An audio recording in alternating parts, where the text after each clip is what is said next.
딸을 시집 보낸 뒤에도 마음은 늘 같았습니다. 잘 살고 있는지, 밥은 챙겨 먹는지, 그게 제일 궁금했습니다. 그건 아마 모든 엄마가 그럴 겁니다. 처음 사돈을 만났을 때도 저는 참 조심했습니다. 좋은 분 같았습니다. 말도 점잖으셨습니다. 그래서 안심했습니다. 딸이 괜찮겠구나 싶었습니다.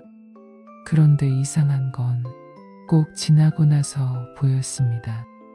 그날 식사 자리에서도 웃으며 말씀하셨습니다. 이제 딸은 우리 집 식구라고, 마음 놓으시라고요. 그땐 고마웠습니다. 정말 그렇게 들었습니다. 그런데 집에 돌아오는 길에 그 말이 자꾸 맴돌았습니다. 왜 그렇게 걸렸는지 그때는 잘 몰랐습니다. 마음 놓으시라는 말이 왠지 놓지 말라는 말 같았습니다. 지금 생각하면 그게 시작이었습니다. 며칠 뒤에 딸한테 반찬을 조금 보냈습니다. 결혼 전부터 좋아하던 장조림이란 나물 몇 가지였습니다. 별 생각 없었습니다. 엄마 마음이 다 그렇지요. 그런데 딸이 전화를 해서 목소리를 조금 낮췄습니다. 엄마, 다음엔 미리 말하고 보내. 그 말이 이상했습니다. 딸은 원래 그런 애가 아니었습니다. 왜 그러냐고 물으니 그냥 그렇다고 했습니다. 별일 아니라는 말이 오히려 더 별일 같았습니다. 그때 문득 떠오른 게 며칠 전 사돈 표정이었습니다. 반찬통을 보시면서 아이고 손이 너무 크시네요. 그렇게 웃으셨습니다. 듣기엔 좋은 말이었습니다. 그런데 이상하게도 반갑다는 느낌은 없었습니다. 제가 예민했던 걸까요? 그렇게 생각하고 넘겼습니다. 그래도 그날 이후 뭘 보내기가 조심스러웠습니다. 딸 걱정은 그대로인데 손을 뻗기가 어려워졌습니다. 첫 명절은 정말 긴장됐습니다. 괜히 방해될까 싶어 전화도 많이 안 했습니다. 사돈 댁으로 인사 가는 날 작은 선물도 준비했습니다. 비싸진 않아도 정성은 담았습니다. 그런데 사돈은 선물을 받으시고는 웃으셨습니다. 아이고요, 이런 건 안 하셔도 되는데. 말만 들으면 예의 있는 인사였습니다. 그런데 바로 이어서 이렇게 말씀하셨습니다. 우리 집은 원래 간단히 하는 편이라서요. 그 말을 듣는 순간 손끝이 조금 굳었습니다. 제가 과한 사람처럼 보인 건가 싶었습니다. 예전에도 한번 비슷한 느낌이 있었습니다. 딸원수 이야기 나올 때 사돈이 조용히 말했었습니다. 형편껏 하면 된다고, 보여주기식은 싫다고요. 그때는 멋진 분이라 여겼는데 이날은 다르게 들렸습니다. 정성이 아니라 부담으로 보셨나 싶었습니다. 그 생각이 들자 얼굴이 뜨거워졌습니다. 명절 음식 준비를 거두려고 일찍 갔습니다. 가만히 있는 것도 눈치가 보일 것 같았습니다. 주방에 들어가니 사돈이 먼저 웃었습니다. 아이고 손님인데 왜 이리 일찍 오셨어요? 손님이라는 말이 그날은 유난히 컸습니다. 저는 가족처럼 돕고 싶었고 사돈은 선을 긋는 것 같았습니다. 그래도 웃으며 앞치마를 둘렀습니다. 무라도 썰고 전도 붙였습니다. 그런데 이상하게도 손이 갈 때마다 멈칫했습니다. 이건 우리 방식이 있고 그건 그렇게 안 해요. 작은 말이었는데 계속 이어졌습니다. 그때는 제가 요령이 없는 줄 알았습니다. 하지만 집에 와 생각하니 그건 방식의 문제가 아니었습니다. 저를 편하게 두지 않는 어떤 거리감이었습니다. 혹시 처음부터 불편하셨던 걸까요? 아니면 제가 먼저 너무 가까이 가려 했던 걸까요? 그 답을 그때는 아직 몰랐습니다. 그 뒤로는 전화도 조심스러워졌습니다. 딸에게 안부를 물어도 괜히 눈치를 보게 됐습니다. 잘 지내냐고 물으면 늘 똑같이 답했습니다. 괜찮아. 별일 없어. 그런데 엄마는 압니다. 괜찮다는 말에 온도를요. 정말 괜찮을 때와 그냥 넘기려는 때가 다릅니다. 딸 목소리는 점점 짧아졌습니다. 한 번은 뒤에서 그릇 부딪히는 소리가 났습니다. 누구 있냐고 물으니 사돈 어른 계셔 하더군요. 그 한마디에 딸 목소리가 더 작아졌습니다. 예전 생각이 났습니다. 딸이 어릴 때도 그랬습니다. 눈치 볼 때만 말끝이 그렇게 흐려졌습니다. 저는 바로 사돈 때문이라 여겼습니다. 하지만 정말 그랬는지는 확신할 수 없었습니다. 딸 부부끼리 다툰 걸 수도 있고 제가 괜히 짐작하는 걸 수도 있었습니다. 그래도 마음은 자꾸 한쪽으로 기울었습니다. 어느 날은 사돈에게 먼저 연락이 왔습니다. 반갑기도 했지만 순간 긴장도 됐습니다. 점심이나 하자고 아주 부드럽게 말씀하셨습니다. 괜히 제가 속이 좁았나 싶었습니다. 나가보니 분위기는 나쁘지 않았습니다. 차도 따라주시고 웃는 얼굴도 보였습니다. 그래서 안심하려던 참에 이런 말을 하셨습니다. 지연이가 아직 친정 의지를 좀 하더라고요. 그 말이 아주 조용히 들어왔습니다. 혼낸 것도 아니고 불평처럼 들리지도 않았습니다. 그런데 묘하게 제 잘못 같았습니다. 그때 문득 떠오른 게 반찬일 때문이었습니다. 그게 그냥 반찬이 아니라 친정 개입처럼 보였나 싶었습니다. 저는 웃으며 조심하겠다고 했습니다. 그 말이 입에서 나가자 제 마음이 먼저 다쳤습니다. 딸을 챙긴 일이 왜 사과가 됐는지 모르겠더군요. 그 자리에서 저는 처음으로 작아졌습니다. 집에 돌아와 남편에게 말했습니다. 그런데 남편은 별일 아니라는 듯 말했습니다. 사돈이 그럴 수도 있지. 네가 예민한 거 아니야. 그 말이 더 서러웠습니다. 누구라도 제 편을 들어주길 바랐습니다. 사돈 말이 정말 결뜻없는 말이었다면 그런 문제는 제 마음이란 뜻이니까요. 그날 밤 예전 기억 하나가 떠올랐습니다. 결혼 준비 때도 사돈은 몇 번이나 말했었습니다. 애그릴은 애들끼리 하게 두자고요. 저는 그게 현명한 말이라고 생각했습니다. 그런데 지금 보니 그때부터 선이 있었던 겁니다. 저는 정을 주는 방식이었고 사돈은 거리를 두는 방식이었습니다. 문제는 그 차이를 제가 뒤늦게 알아챘다는 겁니다. 그래서 작은 말도 자꾸 칼처럼 느껴졌습니다. 정말 사돈이 문제인지 아니면 제가 상처를 키우는 건지 그날은 그게 더 헷갈렸습니다.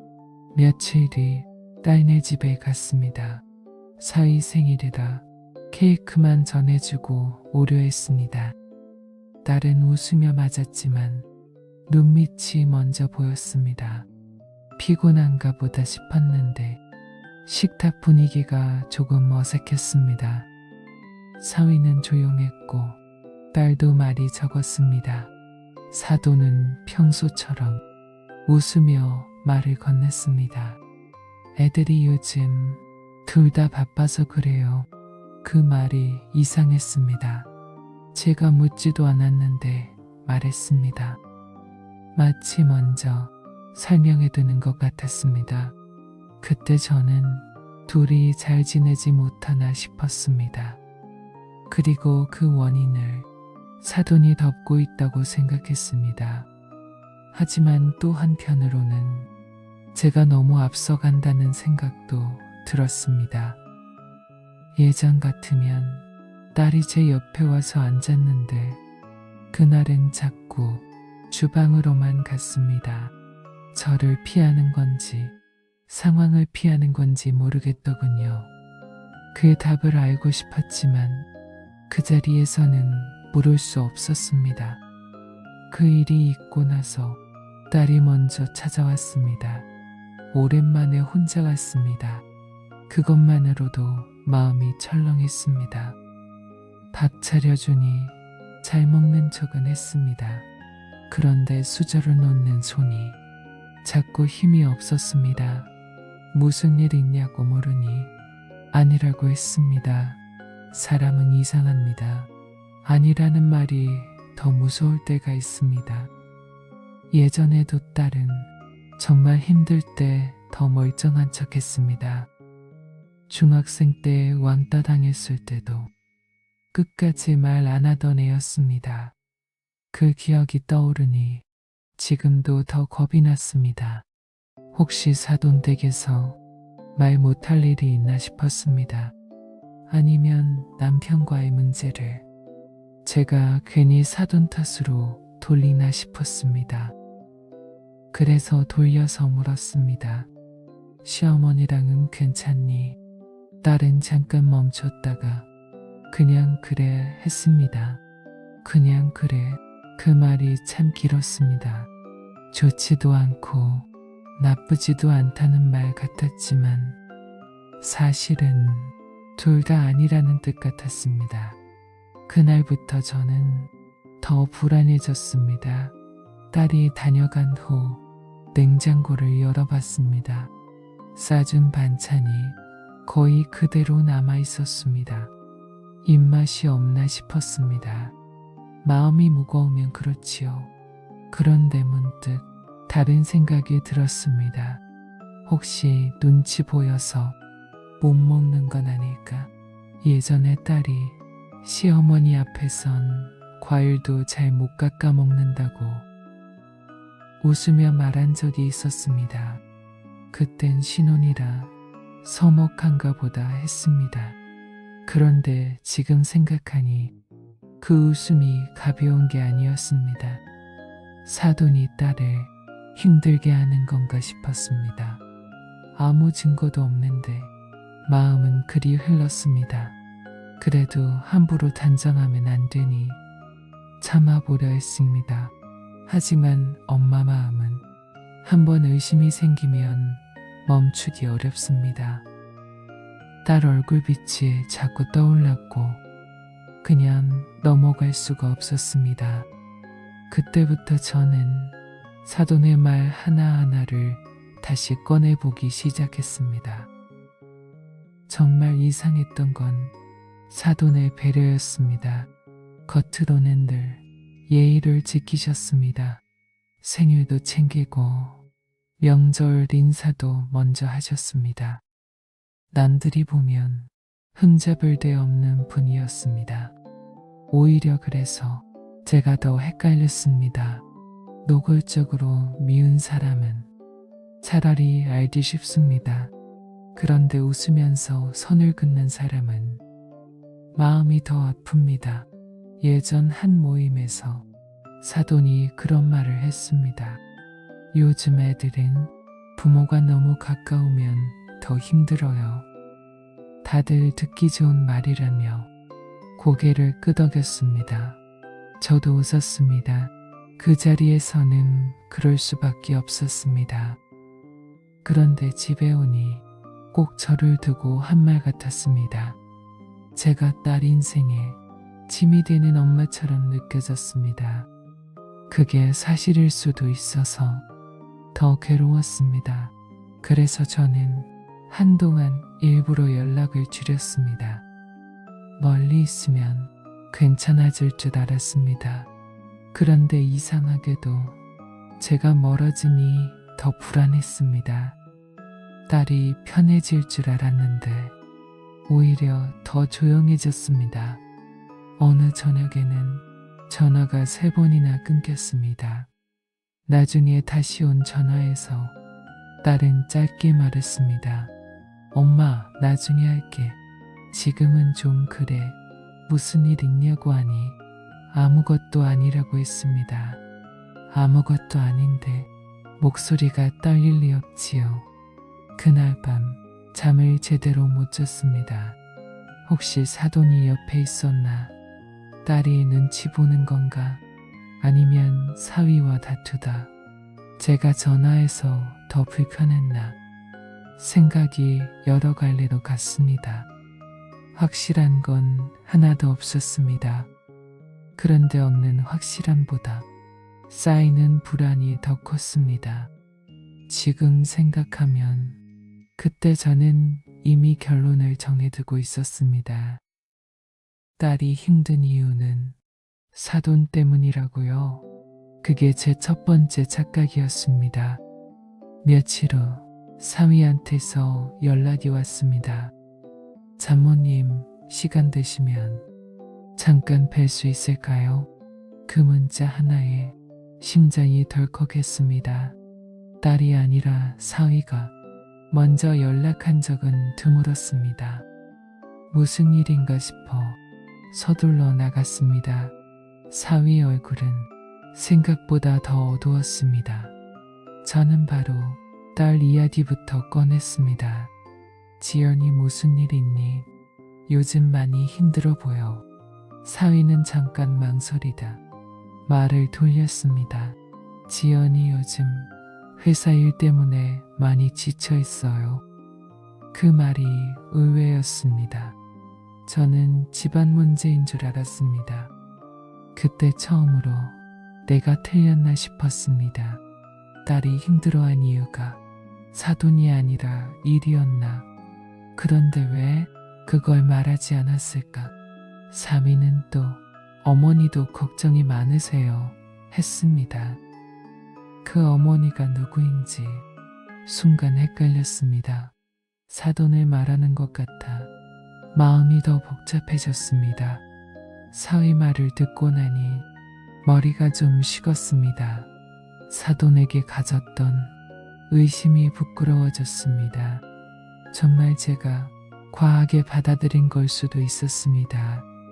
딸이 힘든 걸 그냥 시댁 문제로 단순하게 본 걸 수도 있었지요.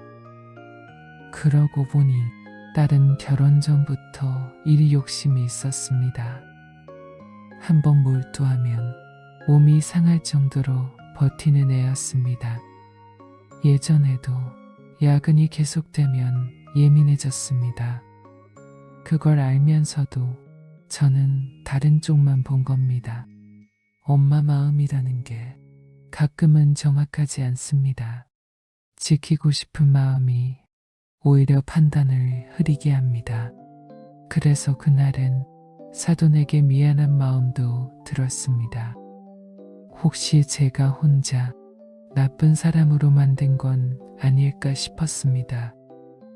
하지만 집에 와서도 완전히 편해지진 않았습니다. 사위는 회사 얘기를 했는데 딸은 왜 끝내 말을 안 했을까?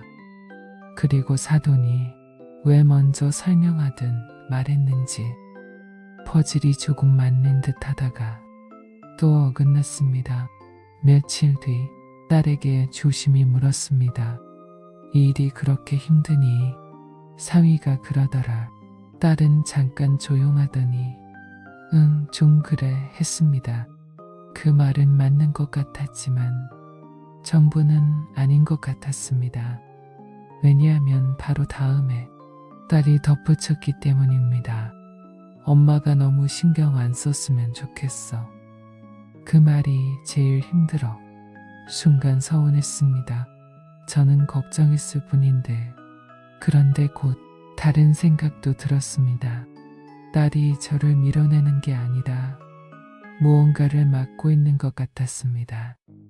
예전 시험 망쳤을 때도 딸은 비슷했습니다. 위로받고 싶으면서도 말문을 닫곤 했습니다. 저는 또 해석했습니다. 딸이 양쪽 사이에 끼었구나. 그렇게 생각하니 이번엔 사이가 불쌍해졌습니다. 정작 누구 하나 명확히 잘못한 사람이 없을 수도 있겠다. 그런데도 왜 집안 분위기는 자꾸 무거워지는지 그게 더 답답했습니다. 그날 저녁 예전 단체 사진을 봤습니다. 결혼식 날 양가가 함께 찍은 사진이었습니다. 그때 사돈은 참 단정하고 고운 표정이었습니다. 저도 웃고 있었고 딸도 환했습니다. 사진 속 분위기만 보면 문제 하나 없어 보였습니다. 그래서 더 이상했습니다. 도대체 어디서 꼬인 걸까? 문득 한 장면이 떠올랐습니다. 패배 끝나고 쉬는 자리에서였습니다. 사돈이 제게 작게 말씀하셨습니다. 딸은 제가 친딸처럼 잘 챙길게요. 그 말이 그땐 참 고마웠습니다. 그런데 지금 생각하면 그 말도 조금 복잡합니다. 친딸처럼 챙긴다는 말이 친엄마처럼 물러나 달라는 뜻은 아니었을까? 저는 그때부터 자리를 잘못 잡았는지도 모릅니다. 가까워지고 싶었던 제가 오히려 관계를 눌렀을 수도 있었습니다. 그렇게 생각하니 이번엔 제 자신이 불편해졌습니다. 그래도 확인은 한번 해야겠다고 마음먹었습니다. 이대로는 제가 너무 흔들리고 있었습니다. 사돈에게 먼저 연락해 차 한잔 하자고 했습니다. 말은 부드럽게 했지만 속은 많이 긴장됐습니다. 좋게 말하고 싶었습니다. 정말 그 생각뿐이었습니다. 만나자마자 저는 딸 이야기를 꺼내지 않았습니다. 날씨 얘기하고 집안 얘기하고 한참 돌아서 조심히 말했습니다. 혹시 제가 모르는 불편함이 있었을까요? 그 말이 나가자 사돈 표정이 미세하게 굳었습니다. 없었어요. 왜 그런 말씀을 하세요? 저는 더 조심히 말을 고르려 했습니다. 지연이가 요즘 좀 지쳐 보여서 괜히 마음이 쓰여서요. 그러자 사돈이 찻잔을 내려놓았습니다. 그의 힘든 걸 왜 저한테서 찾으세요? 그 순간 제가 가장 듣기 싫은 말이 나왔습니다. 저는 그런 뜻이 아니었는데 이미 늦은 것 같았습니다. 사돈은 차분했지만 말은 분명했습니다. 어머님이 자꾸 애들 사이를 불안하게 보시는 것 같아요. 그 말이 제 가슴을 바로 쳤습니다. 제가 걱정한 게 불안하게 본 일이 돼버렸습니다. 예전 반찬회에도 머리를 스쳤습니다. 그때도 제가 잘못 짚었고 이번도 그런 건가 싶었습니다. 하지만 또 한편으로는 억울했습니다. 제가 무슨 말을 해도 간섭으로 들리겠구나 싶었기 때문입니다. 저는 해명하려 했습니다. 그냥 엄마 마음이라고. 그런데 그 말 끝에 사돈이 조용히 덧붙였습니다. 엄마 마음이 때론 애들한텐 부담이에요. 그 말은 맞을 수도 있습니다. 그래서 더 아팠습니다. 틀린 말을 들으면 화가 나고 맞는 말을 들으면 무너집니다. 그날 저는 두 번째로 작아졌습니다. 좋게 풀러갔다가 더 큰 오해만 남겼습니다. 집에 와서는 아무 말도 못했습니다. 남편이 물어도 그냥 피곤하다고 했습니다. 입을 열면 눈물이 먼저 날 것 같았습니다. 제가 잘못한 걸까요? 아니면 사돈이 너무 차가운 걸까요? 생각해보면 저는 싸우러 간 게 아니었습니다. 정말로 잘 지내고 싶었습니다. 그런데 왜 말은 자꾸 다른 뜻이 드는지 예전에 친정어머니가 그런 말씀을 하셨습니다. 사돈은 가까워도 조심이고 멀어도 조심이라고요. 그땐 너무 옛날식 말이라 웃어 넘겼습니다. 지금은 압니다. 그게 괜한 말이 아니었습니다. 가까워지면 간섭이 되고 멀어지면 정이 없다고 합니다. 사돈 관계는 정답이 없는 숙제 같았습니다. 그날 이후 저는 먼저 연락하지 않았습니다. 마음이 상해서가 아니라 무서워서 그랬습니다. 그런데 연락을 끊자 오히려 상황이 더 나빠졌습니다. 딸이 주말에도 집에 안 오기 시작했습니다. 전화도 뜸했고 문자도 짧았습니다. 사위도 어색해졌습니다. 이전보다 더 조심스러웠습니다. 그 모습을 보며 저는 확신했습니다. 사돈이 분명 딸에게 무슨 말을 했구나. 제가 사돈을 만난 일로 딸이 더 힘들어진 거구나. 그 생각이 들자 미안함보다 분노가 먼저 왔습니다. 내가 뭘 그렇게 잘못했나 싶었습니다. 하지만 증거는 없었습니다.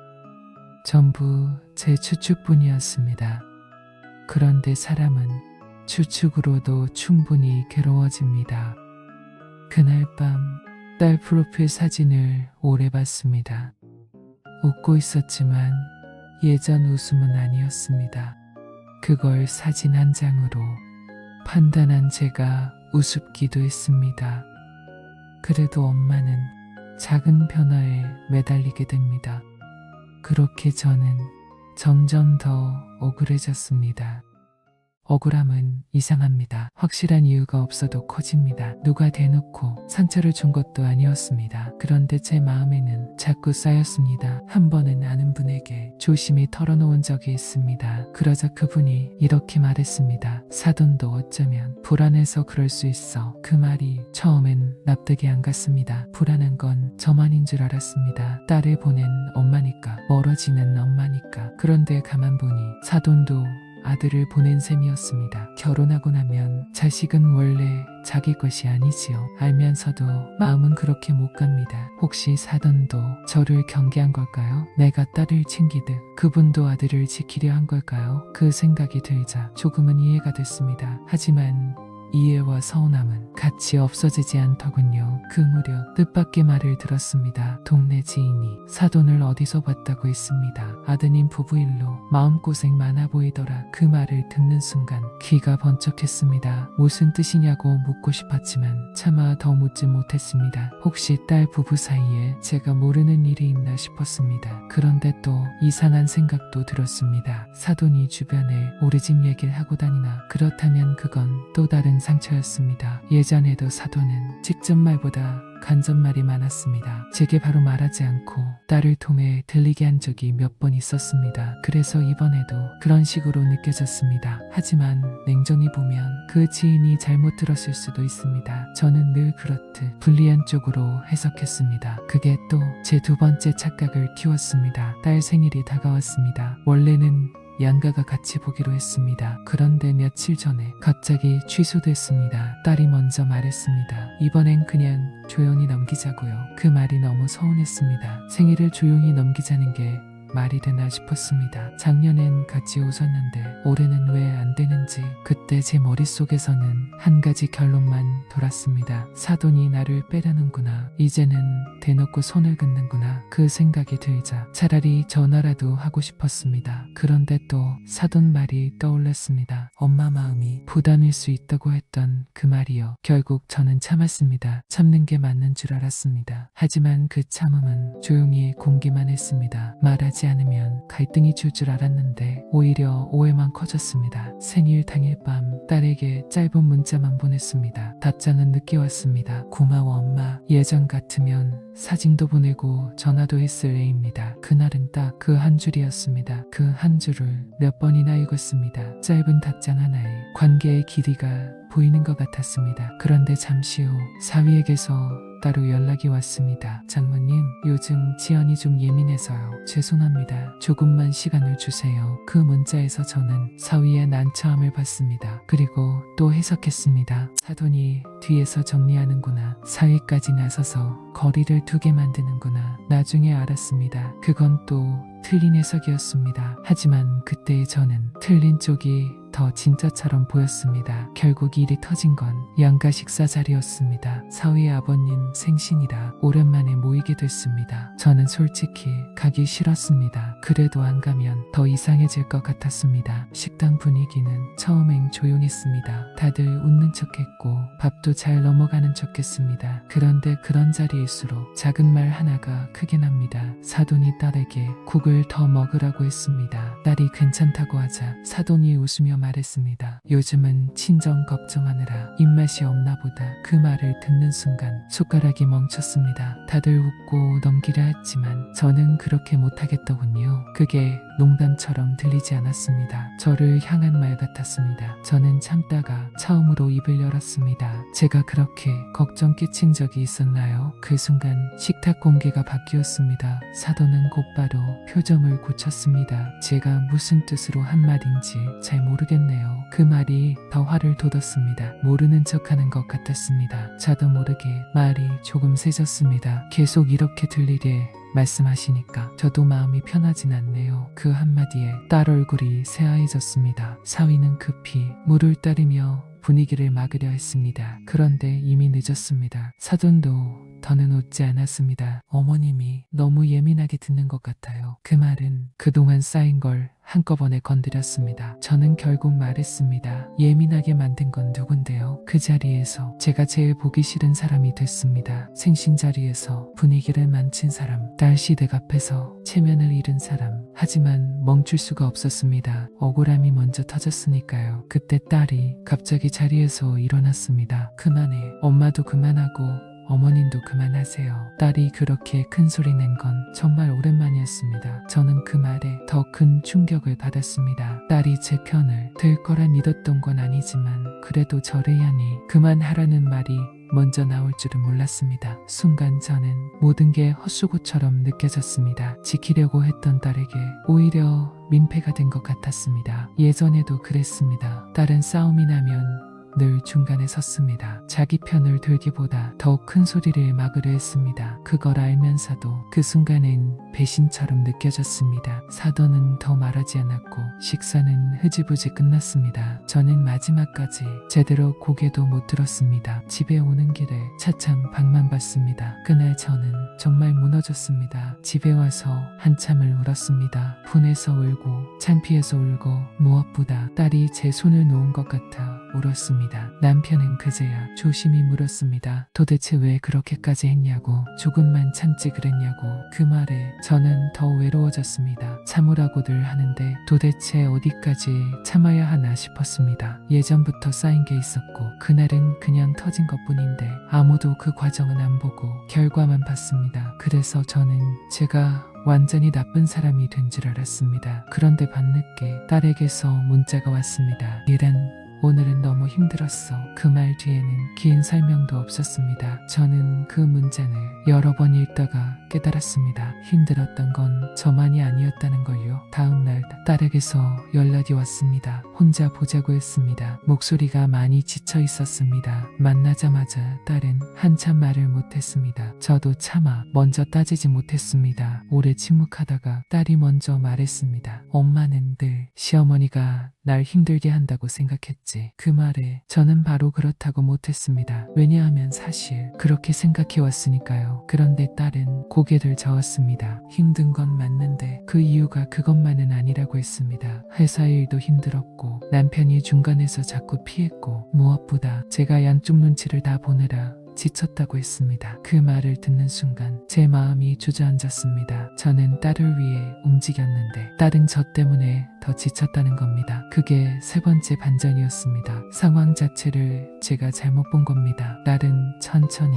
그동안의 일을 말해줬습니다. 사돈이 날카로운 말투를 쓴 건 사실이라고 했습니다. 하지만 늘 저를 미워해서는 아니었다고 했습니다. 오히려 사돈도 자꾸 불안해했다고 했습니다. 제가 딸을 챙길수록 아들이 밀려나는 것 같다고 느꼈답니다. 그 말을 듣고 저는 멍해졌습니다. 저는 딸만 봤고 사돈은 아들만 봤던 겁니다. 둘 다 자식을 지키려다 서로를 밀어낸 셈이었습니다. 예전에 사돈이 친정 의지를 말했을 때도 그건 제 탓이라기보다 아들이 휘청이는 게 걱정돼서였답니다. 저는 그 말을 공격으로만 받았습니다. 딸은 그 사이에서 설명을 못했습니다. 한쪽을 이해시키면 다른 한쪽이 더 상할까 봐서요. 그 아이도 혼자 오래 버틴 겁니다. 그리고 딸은 제일 충격적인 말을 했습니다. 엄마가 사돈 만나고 온 날 시어머니가 내게 뭐라고 한 건 아니래요. 오히려 내가 먼저 울었다고 했습니다. 왜냐하면 엄마랑 시어머니가 결국 부딪히겠구나 싶어서 그 일이